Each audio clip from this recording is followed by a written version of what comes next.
boy is still alive? Bring me Neil's head now!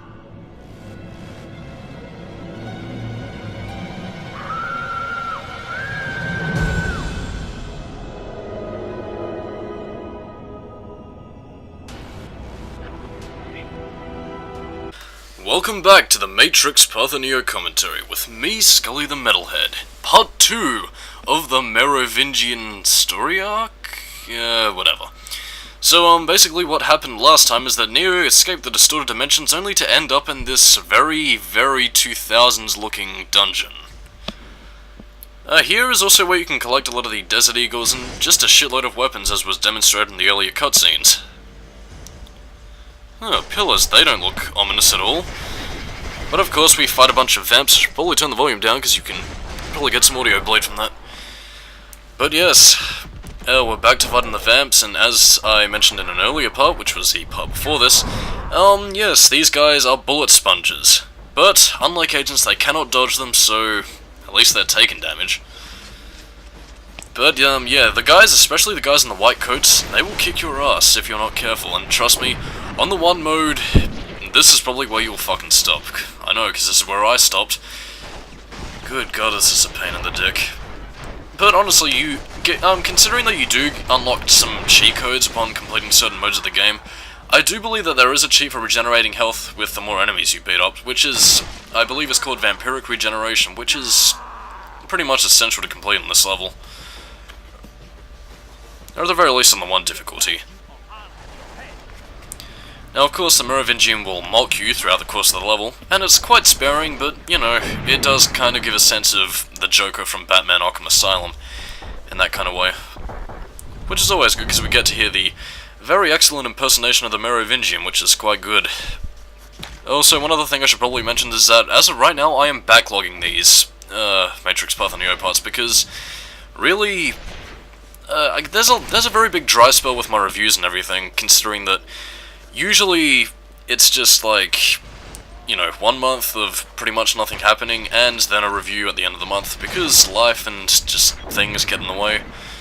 So naturally, it's probably just best to have these backlogged. I can put something up just to entertain people, and things are hunky-dory, as the kids say. Oh, by the way, avoid going near the cauldrons, because if you blast them and it blows up, you will die, or at the very least lose a large chunk of health. I'd just say exercise caution more than anything. And that's not the only thing that needs exercise, because I'm a fat fuck. I am a very heavy-set lad, as the kids say, and I must get in shape. But it is currently winter out, and it's raining. But that is no excuse. I must become youthful or something or other. Smash! Such a brutal punishment.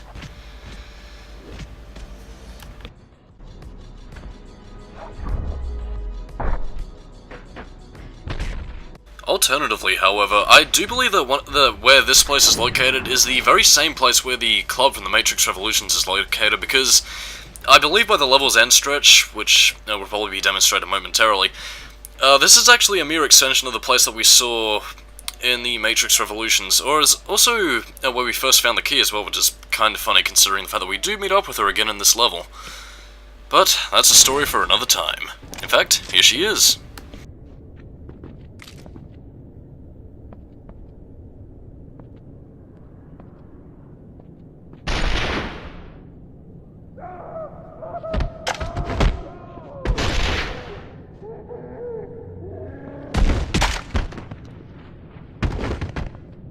Can't you take care of yourself?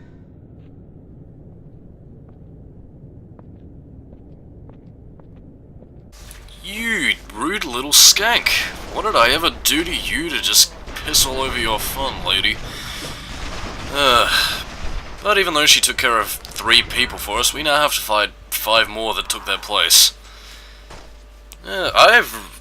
I honestly have no idea why she suddenly well, not necessarily resents Neo, but just kind of treats him as an annoyance. I mean, considering the fact that you beforehand were just some frightened teen kid just asking if he had a cool car because she wouldn't ride in no beat-up ride.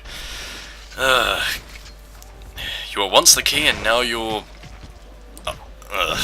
angriness. But in any case, we have to fight more goons and British schoolboys, because that's honestly what those brownheads, they look more blonde than anything else, but I don't know. You know, I kind of have to wonder what kind of circles you have to get into to just see people like this. Or even if those kinds of circles still exist, which they probably do, but not in the form that the Matrix presents them as, because I'm sure this kind of fashion accessories would probably be expensive as fuck. Also, knowing people to go to such nightclubs and doing such kinky shit. I don't know.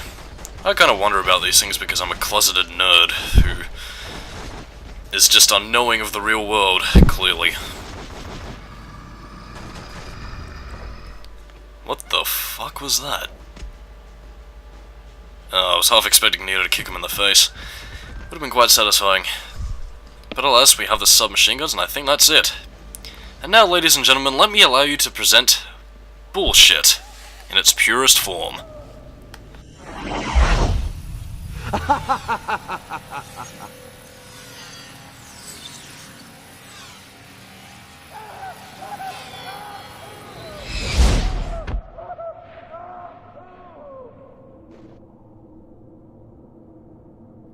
Yes, that's right. You not only have to do this level once, but twice. Can you say padding? Because I certainly can. Jump scare, and their model's actually just poorly loaded just there. And so those pillars were...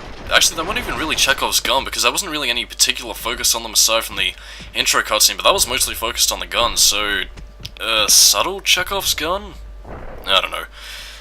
But yeah, this is padding, which honestly really didn't need to be there, especially considering the fact that there's no music for the second section. Well, even really for the first section, but... You know, it's odd, and I should probably just paste some kind of music track over this, in the same way that Cross Knights did for his video, which I believe he used a track from, I think it was Metal Gear Solid. I think it was either 3 or 2, I'm not quite too sure on that, but I'll probably throw in a metal track because that's the one thing that the Matrix Path of Neo's soundtrack was missing, more metal. Seriously man, needed some Rob Zombie, some Deftones, you know, a soundtrack that makes you go, whoa. Ads in the 90s were so fucking cool, man. Like honestly, I think more people would watch television if they had like cool ads on it. Actually, you know what, more people would be tolerant of advertising in general if it had cool ads. But no, they're all just like fucking trussed up and all like, oh yes, you can buy this product, we're all safe and friendly and clean, ding ding ding.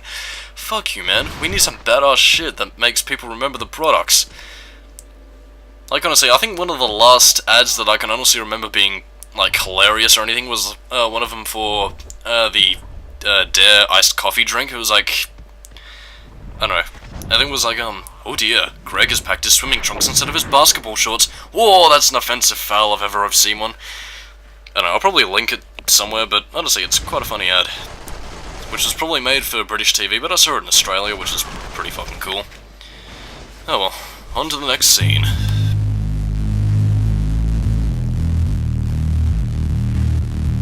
Turn on the juice!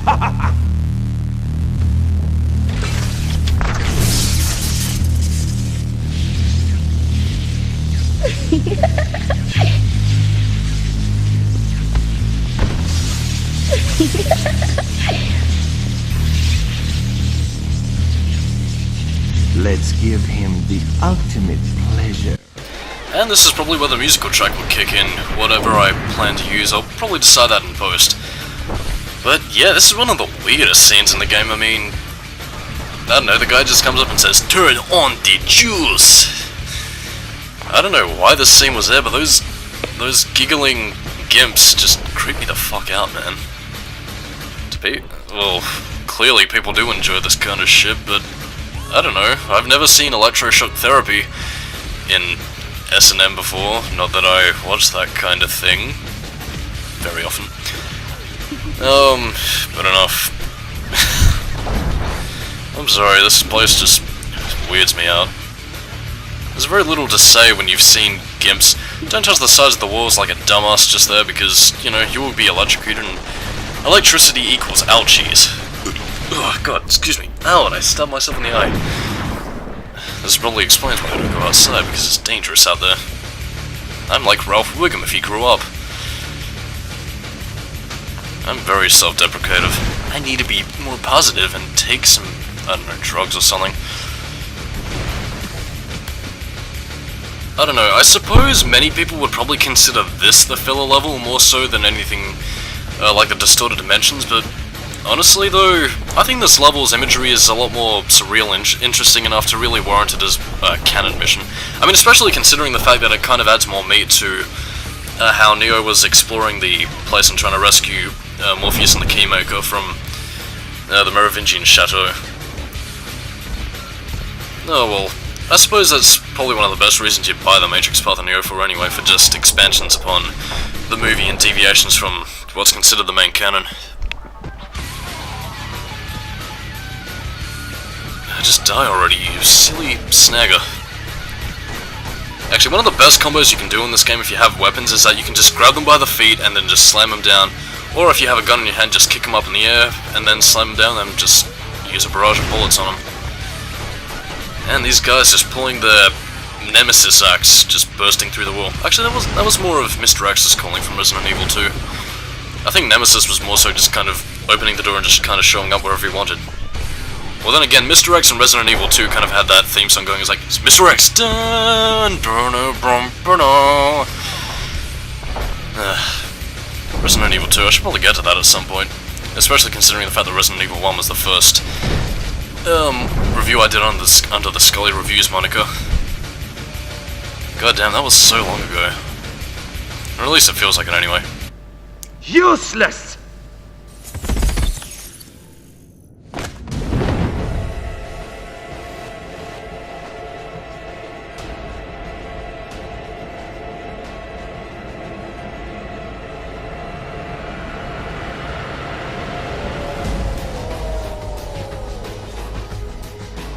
End it now! And now in steps Marilyn Manson's boy toy. I have no idea where the hell this came from. In fact, this probably would have been a pretty effective person to use for the mission with the key, where you could just use him as the bouncer. I mean, honestly, you probably could have done far better than just sticking Morpheus' head on that guy or whatever. But I don't know, this boss just kind of comes out of nowhere, and the music is back, which means I probably can't use the metal track I was planning to use, which, oh, whatever that may have been is probably just cut off by this point. But yeah, this guy is just weak as fuck, surprisingly. I don't know, a filler boss for a filler mission, so I suppose there probably wasn't really any other place to end it. All things considered, really. Oh, you sneaky bugger. Ooh, Jesus, man, that sounded powerful. Oh, and right into the pillar as well. Again, that's one of the things I love about the Matrix Path of Neo is really the scenery destruction. Like, I mean, people quote, like, things as, I think it was like Battlefield for having destructible environments, but for me, that thing was Destroy All Humans and the Matrix Path of Neo, who topped that for me. Or Ratchet and Clank, that's another example. Isn't really too much to talk about, though, from this point on. Kinda would have liked to have seen a few missions take place centered around the programs as well, though. I mean, honestly, I think it probably would have added a little bit more than the Rescue the Captain's mission, because I don't think we really needed to see Neo rescuing Niobe. Ballad, okay, I probably would have given him that one, but Roland can go fuck himself. Screw Roland Emmerich, who gave us Godzilla and terrible, shitty movies. Come on, filler commentary. Yes, it is the end. We are free of this level, even though it's kind of interesting level-wise. Or at least aesthetic-wise. So, I'm Skully, keep it new metal. I'll see you next time in the Matrix Path of Neo commentary. Take care, kids.